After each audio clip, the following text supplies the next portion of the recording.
morning po, kamusta na po kayo? Purihin ng Panginoon ngayon pong Wednesday morning. Isa na namang edisyon ng morning devotion ng ating matutunghayan. Buhat po sa ating pinakamamahal na iglesia, ang Crossroad United Methodist Church. I hope and I pray na kayo ay nasa mabuting kalagayan at patuloy na iniingatan ng ating Panginoon. Ang aking pong ibabahagi sa umagang ito ay may kinalaman sa mga kaganapan sa early church na kung saan talaga namang napakaganda at napakalaki ng ating pwedeng matutunan dito. Hindi lamang sa ating iglesia, kundi maging sa ating sariling buhay, sa ating pamilya at sa iba pang aspeto na ating ginagalawan. Sabi sa Acts chapter 2 verse 44 at 46, nagsama-sama ang lahat ng sumasampalataya at ang kanilang ari-arian ay para sa kanilang lahat. Araw-araw silang nagkatipon sa templo, masaya nagpira-piraso ng tinapay sa kanilang mga tahanan at may malinis na kalooban. Ang title po ng ating morning devotion para sa umagang ito ay Sa Diwa ng Pagkakaisa. Maaring sa panahon ito ay nararanasan din ng mga simbahan ang pagkapangkat-pangkat o pagkabahabahagi. Kaya nga dapat itong bigyan ng pansin upang mapanatili ang pagkakaisa, pagbibigayan, pag-uunawaan, pangangalagaan sa pamamagitan ng sumusunod. Una, the spirit of sharing whatever has been received from Lord. Bahagi ng pananagutan natin bilang Kristiyano ang i-share sa iba ang mga pagpapalang tinanggap natin mula sa Panginoon. Pinagpala tayo ng Panginoon hindi upang sarilinin ang mga pagpapala, kundi upang mapagpala ang iba mula sa ating mga pagpapala. Tunay nga na kapag tayo ay pinagpala ng Panginoon, dapat din natin itong ibahagi sa iba upang maging pagpapala rin tayo at ang Diyos ay malugod sa bawat isa sa atin. Pangalawa, the spirit of gratitude. Kung lagi nasa atin ang diwa ng pagpapasalamat, maharap natin ng may katatagan ng anumang sitwasyon sa buhay. Kung nasa atin ang diwa ng pagpapasalamat, walang mabigat sa krus na hindi natin makakayang pasanin. Kung nasa atin ang diwa ng pagpapasalamat, magagawa nating pagpira-pirasuhin ang tinapay na nasa atin upang ibahagi sa iba. So kung tayo po ay nasa spirit of gratitude at tunay nga na maging mapagpasalamat, nagagawa nating ibahagi sa iba kung ano man ang nasa atin. Katulad ngayon, nasa sitwasyon tayo ng pagpapagawa para sa renovation ng ating church dito sa Crossroad United Methodist Church.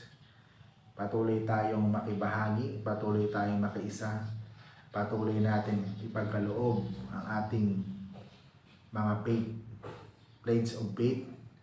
Patuloy natin ipahayag sa iba ang gawain ito upang ang gawain ng Panginoon ay matugunan at ang Diyos ay malugod sa bawat isa sa atin. Pangatlo, the spirit of remembering. Isa sa napakahalagang regalo ng Diyos sa ating mga tao ay ang power of memory. Ito ang pundasyon ng pagkatuto. Dahil dito, natatandaan natin ang mga impormasyon at karanasang nagagamit sa mahihirap na kasalukuyan at nagpaghahanda para sa kinabukasan. Sa panahon ng ating kalakasan at pagtatagumpay, alalahanin natin ang Panginoon sa bawat sandali ng ating buhay. Alalahanin natin ang Panginoon. So, sa panahon ng ating pagtatagumpay, naalala natin na hindi natin kayang magawa ang mga bagay na ito kundi sa tulong ng ating Panginoon. Kaya naman tayo ay nagpupuri at nagpapasalamat sa Kanya at ibinabalik natin yung pinakamataas na papuri at pagpapasalamat sa Kanya. Kaya nga sa diwang ito, nawa manatili sa bawat isa sa atin ang pagkakaisa, ang pagtutulungan, ang pagmamahalan, ang pagngangalaga upang ang Diyos ay patuloy na malugod sa bawat isa sa atin at umunlad ang Kanyang mga gawain at sama-sama tayong magpuri sa diwa ng pagkakaisa. Amen. Tayo ay manalangin. Pinupuri ka namin at pinasasalamatan sa umagang ito ng Wednesday. Isa na namang edisyon ng morning devotion ng aming tinanggap buhat sa iyo. Na kung saan sa umagang ito ay ini-invite kami upang sama-samang magkaisa, magtulungan, magpalakasan, mag-alagaan, magpakita ng pagmamalasakit sa bawat isa. Pinagpipray ko po sa iyo ang mga anak mo na nanonood sa mga oras na ito. Lalo tigit yung mga kapatid namin na humihingi ng magandang kalusugan. Pagalingin niyo po sila sa kanilang mga karamdaman. Salamat din po sa istorya ng kagalingan na aming natunghayan sa pamamagitan ng iyong anak na si Ate Esther at ang iba pang mga anak mo na pinagaling mo at sinagot ang kanilang mga panalangin. Nagpapakita lamang ito na ikaw ang Diyos na siyang dakilang doktor at manggagamot ng bawat isa sa amin. Kaya nga sa umagang ito, patnubayan niyo po kami, samahan niyo po kami sa lahat ng aming ginagawa at tulungan niyo po kami magtagumpay. Dahil kung sa aming mga sarili lang, hindi namin ito kaya.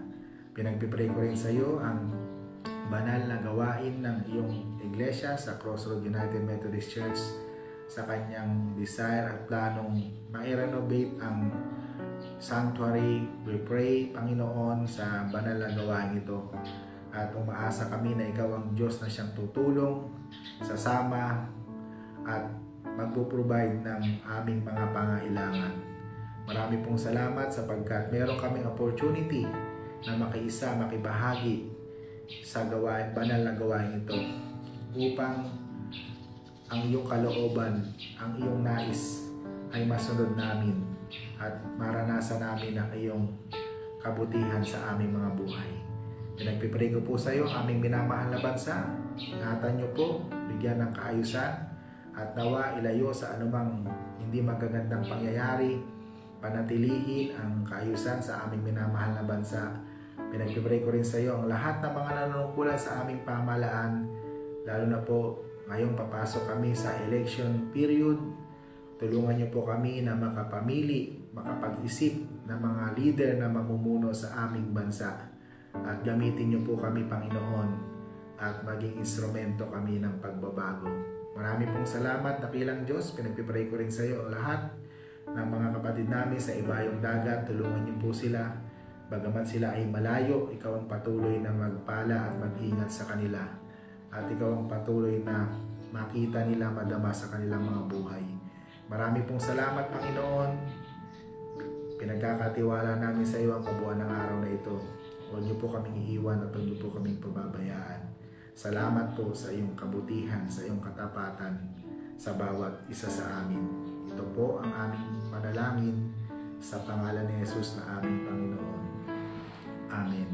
Ayan, natapos na naman tayo sa isa na namang edisyon ng morning devotion ngayong Wednesday morning. At nawa, patuloy tayong iningatan, sinasamahan at pinapatnubayan ng ating Panginoon. Mula po dito sa Crossroad United Methodist Church, ito po ang inyong lingkod, Pastor Moses, lagi nagsasabing, ang Diyos ay mabuti, hindi lamang noon, ngayon, maging sa darating na panahon. Hanggang sa muli, God bless everyone. Paalam!